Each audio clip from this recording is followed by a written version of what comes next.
Assalamualaikum warahmatullahi wabarakatuh.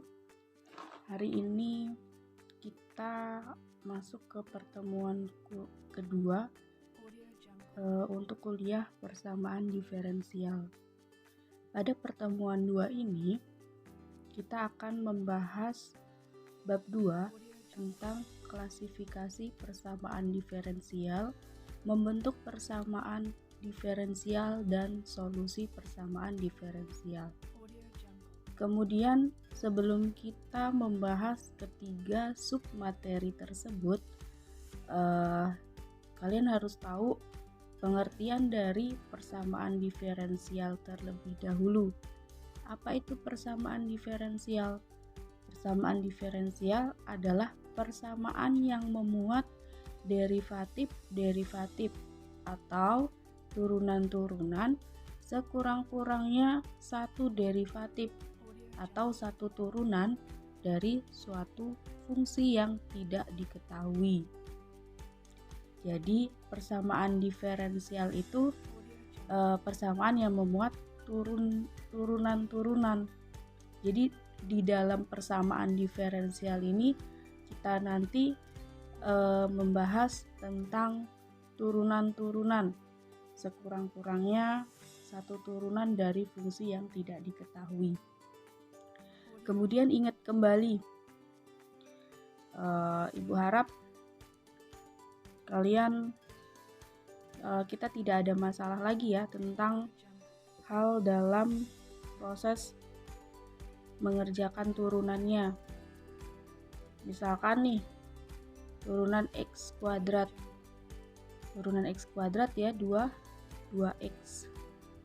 Kemudian kalau integral x kuadrat berarti sepertiga x pangkat 3 plus c. Kemudian ketika ada fungsi y sama dengan x kuadrat plus 4x, turunannya adalah y aksen sama dengan 2x plus 4, atau bisa ditulis dy per dx sama dengan 2x plus 4. Sama aja, hasil dari turunan bisa ditulis y aksen ataupun dy per dx. Ibu yakin kalian juga sudah belajar di kalkulus sebelumnya.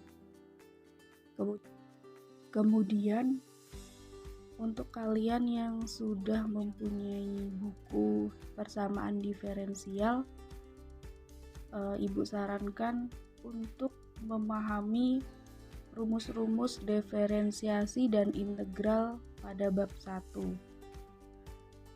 Kalian bisa mengingat kembali pada rumus-rumus tersebut untuk nantinya supaya kalian tidak ada masalah dalam hal mendiferensiasikan atau mengintegralkan materi-materi selanjutnya. Oke, baik. Yang pertama, klasifikasi persamaan diferensial. Ada di halaman 9. Yang pertama ada persamaan diferensial biasa, yaitu persamaan diferensial yang membuat satu variabel tak bebas. Variabel tak bebas itu variabel y. Kemudian satu variabel bebas, itu variabel x, dan turunan-turunan biasa. Jadi kalau ada kriteria ketiga ini, berarti persamaan diferensial biasa atau PD-nya termasuk PD biasa. Contohnya tuh y pangkat 3, atau bisa diartikan y ini diturunkan 3 kali. Y pangkat 3 plus 2xy sama dengan y. Atau bisa ditulis d kuadrat y per dx kuadrat plus 2xy sama dengan y. Di contohnya y pangkat ini harusnya pangkat 2 ya, karena di sini 2. Kalau di sini 3 berarti di sini 3. ada typo salah ketik. Oke, kita anggap y aksen 2 plus 2xy sama dengan y, atau d kuadrat y per dx kuadrat plus 2xy sama dengan y. Nah, jika dilihat PD ini termasuk PD biasa. Kenapa? Kita lihat kriteria dari PD biasa. Memuat satu variabel tak bebas. Oke, ada variabel y.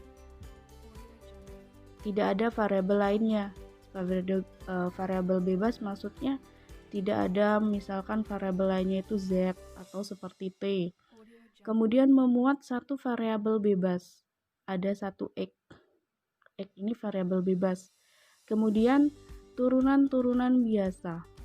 Turunan-turunan biasa ya diturunkan seperti biasanya.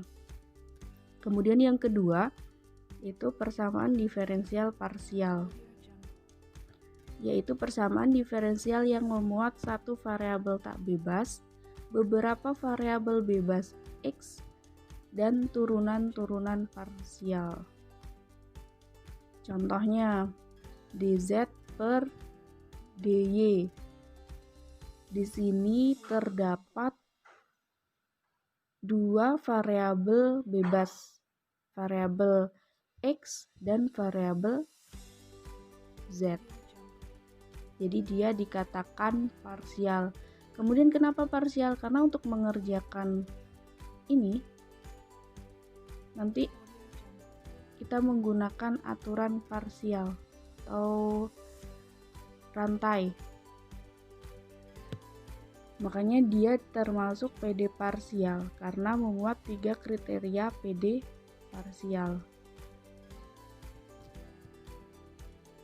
Kemudian selanjutnya persamaan diferensial simultan, yaitu persamaan diferensial yang muat beberapa variabel tak bebas y, satu variabel bebas x, dan turunan-turunan biasa. Kalian bisa lihat contohnya beberapa variabel tak bebas. Yang tak bebas berarti y sama dt. Kemudian kalau simultan itu ini biasanya ada dua fungsi seperti ini. Itu simultan. Kemudian yang keempat persamaan diferensial linier dan tak linier. Nah, biasanya dari keempat jenis klasifikasi persamaan diferensial yang sering dibahas atau yang umum dibahas adalah persamaan diferensial linier dan tak linier.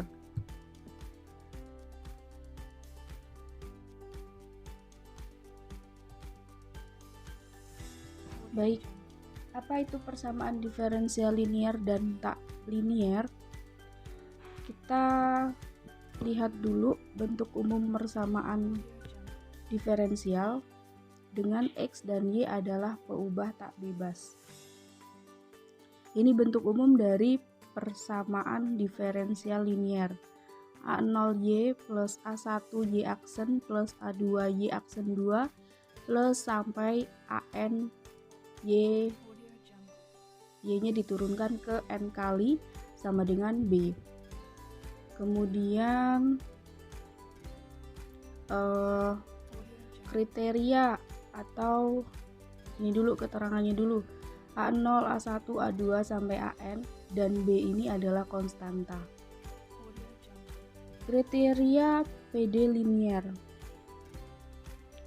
Yang pertama, tidak terdapat fungsi transenden atau fungsi sinus dalam peubah tak bebas. Berarti kalau fungsi sinus tidak ada fungsi sin, tidak ada fungsi cos, pokoknya tidak ada fungsi yang ada di trigonometri.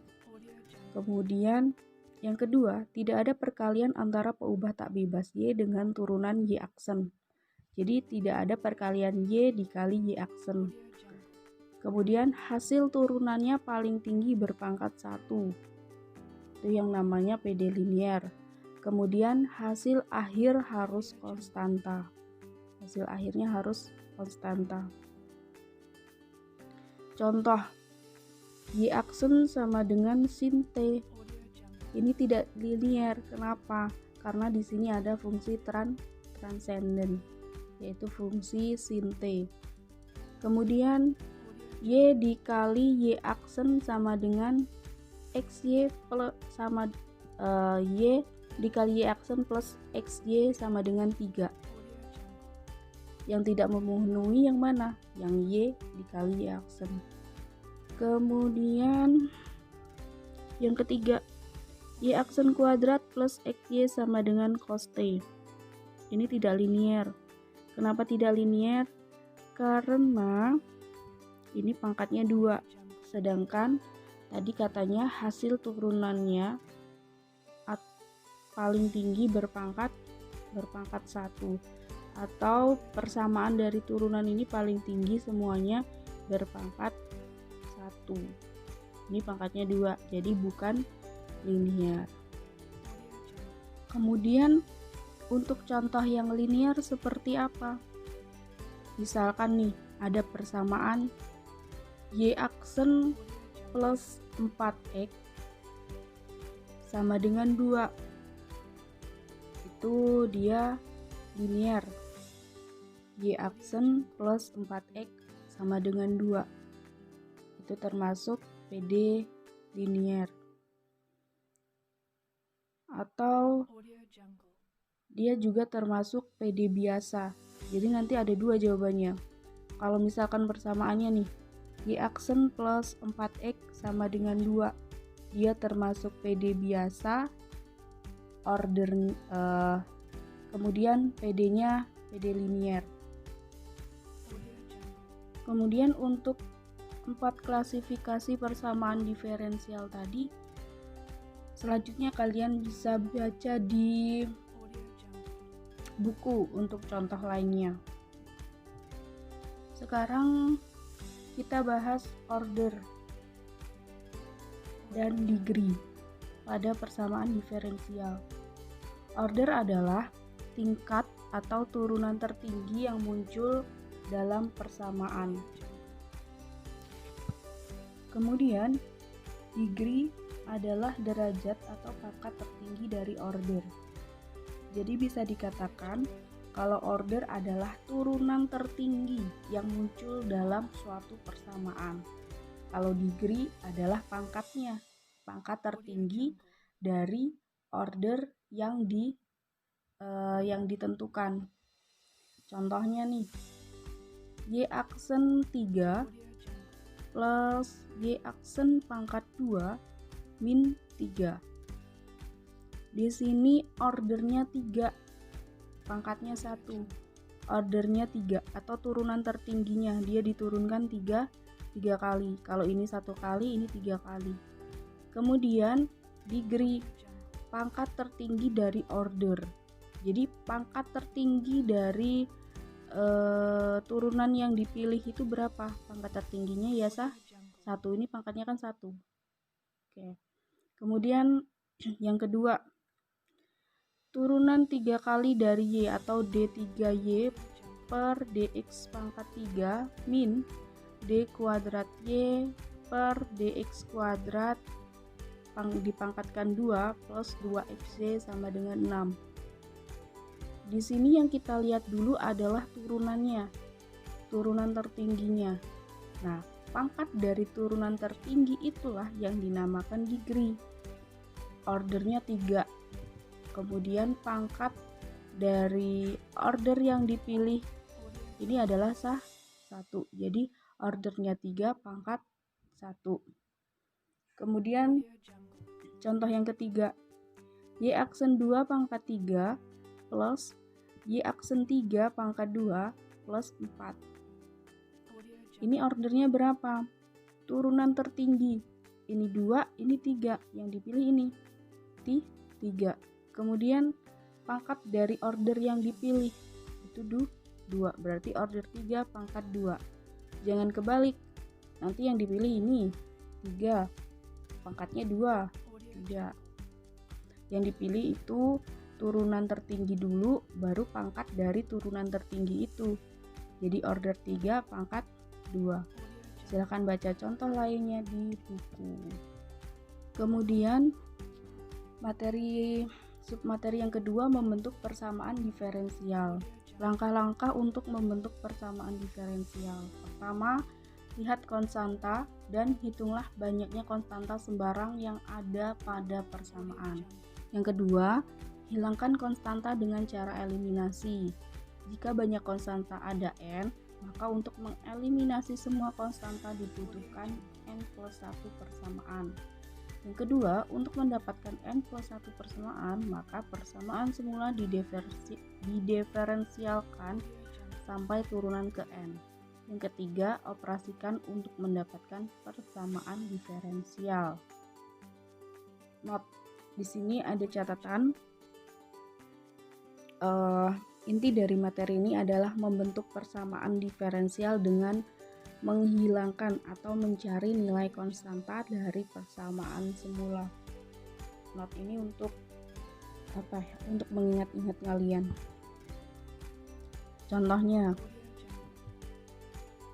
Contohnya, carilah persamaan diferensial dari Y sama dengan A dikali E pangkat min 3X. Carilah persamaan diferensial dari Y sama dengan A dikali E pangkat min 3X. Langkah pertama, tadi katanya cari banyaknya konstanta atau hitunglah banyaknya konstanta. Di sini konstantanya apa? Konstantanya A. Berarti ada berapa? Ada satu, yaitu A. Kemudian yang langkah kedua, katanya dibutuhkan n plus 1 persamaan. N ini menunjukkan banyaknya konstanta. Berarti kalau konstantanya ada 1, berarti 1 ditambah 1 sama dengan 2. Terdapat 2 persamaan. Kemudian untuk mendapatkan persamaannya itu melalui turunan dari persamaan yang diketahui pada soal. Yang diketahui kan Y sama dengan A dikali E pangkat min 3X. Ini persamaan 1. Kemudian diturunkan, turunan Y aksen sama dengan turunan dari E pangkat min 3X.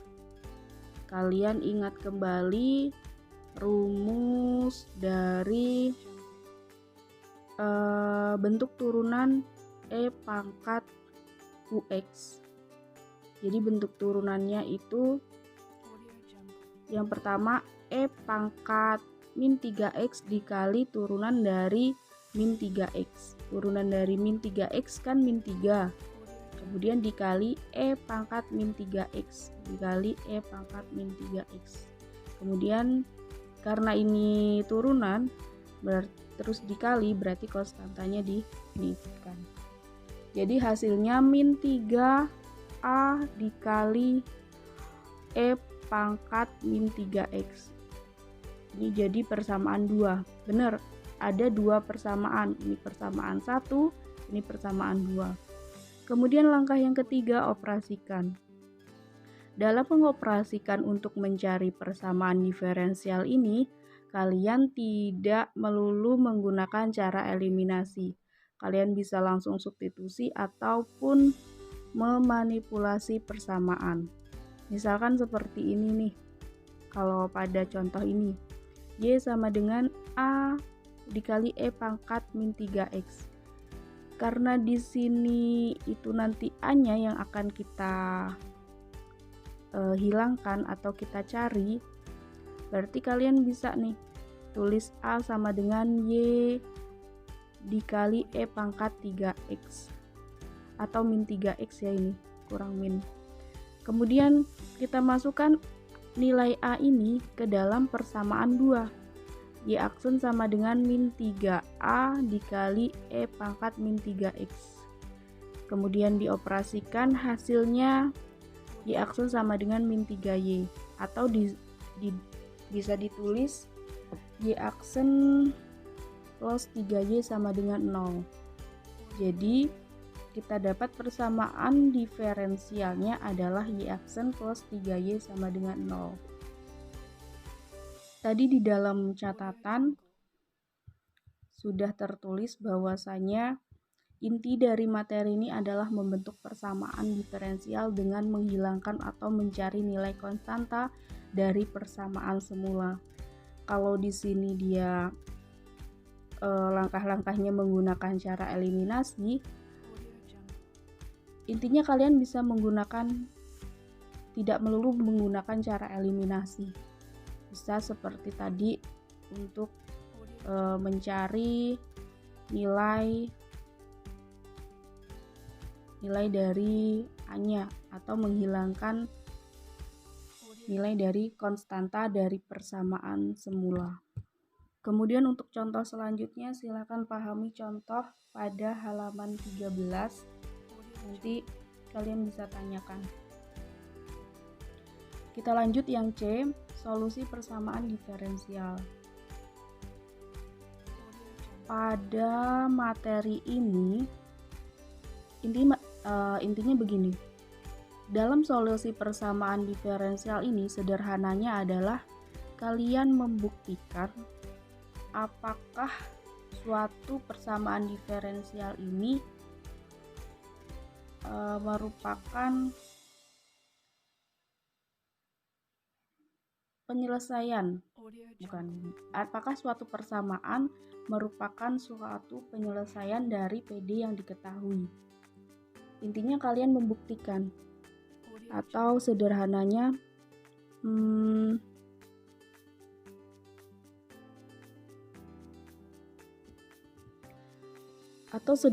begini. 6 itu apakah benar hasil dari 2 dikali 3. Itu kalau dalam perhitungan. Tapi kalau dalam solusi persamaan diferensial, apakah persamaan Y itu benar solusi dari persamaan diferensial apa yang diketahui. Kita langsung ke contoh aja. Diketahui persamaan diferensial Y aksen 2 plus 4Y sama dengan 0. Selidiki apakah persamaan Y sama dengan A cos 2X plus B sin 2X merupakan penyelesaian dari persamaan diferensial tersebut. Langkah yang pertama, kita lihat PD-nya. PD ini turunan tertingginya berapa? Atau ordernya berapa? 2. Berarti ini artinya persamaan Y sama dengan A cos 2X plus B sin 2X diturunkan 2 kali. Kalau di sini order atau turunan tertingginya 2, berarti persamaan yang ini diturunkan 2 kali. Oke. Y sama dengan A cos 2X plus B sin 2X. Y aksen sama dengan min 2A sin 2X plus 2B cos 2X. Ini turunannya. Ibu tidak akan membahas lagi proses penurunannya seperti apa. Kalian harus banyak berlatih untuk menghitung atau mencari hasil dari turunan. Kemudian turunan keduanya berarti diturunkan 2 kali. Dari fungsi ini diturunkan kembali, hasilnya min 4A cos 2X min 4B sin 2X. Dari persamaan 1 dan persamaan 3, kita bisa substitusi ke dalam PD Y aksen 2 plus 4Y sama dengan 0. Kenapa persamaan 1 dan persamaan 3 yang dipilih? Kita sesuaikan dengan bentuk PD-nya. Bentuk PD-nya apa? Y aksen 2. Berarti turunan kedua kali, berarti Y aksen 2 plus 4Y. Y-nya kan Y yang pertama, yang sebelum diturunkan. Jadi kenapa persamaan 1 dan persamaan 3 yang disubstitusikan? Kita lihat ke bentuk PD-nya. Sehingga menjadi Y aksen pangkat 2 plus 4Y sama dengan 0. Itu sama aja atau sama dengan ini. Dari sini kita masukkan bentuknya plus 4, ini 4, kemudian Y-nya A cos 2X plus 4 plus B sin 2X sama dengan 0. Kemudian dioperasikan menjadi ini. menjadi min 4A cos 2X min 4B sin 2X plus 4A cos 2X plus 4B sin 2X. Ketika sisi kanan ini sama dengan sisi kiri, maka PD atau persamaan tersebut merupakan penyelesaian dari persamaan diferensial. Ini terlihat bahwa ruas kiri akan sama dengan ruas kanan. Jadi A cos 2X plus B sin 2X adalah penyelesaian dari PD Y aksen kuadrat plus 4Y sama dengan 0. Kemudian inti dari materi solusi persamaan diferensial ini adalah membuktikan apakah suatu persamaan merupakan suatu PD yang diberikan dengan cara menurunkan persamaan itu dan mensubstitusikannya ke dalam PD tersebut. Jika hasilnya sama, maka persamaan tersebut adalah solusi persamaan diferensial.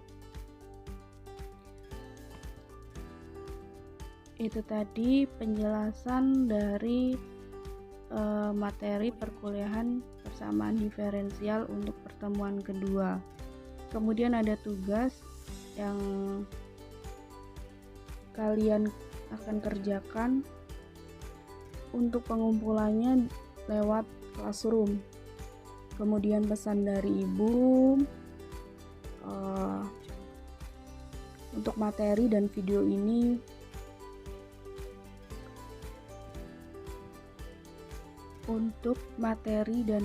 ini bisa kalian gunakan untuk belajar, namun tidak untuk dibagikan ke umum. Itu saja, terima kasih. Mohon maaf jika videonya banyak kekurangannya. Bu akhiri, wassalamualaikum warahmatullahi wabarakatuh.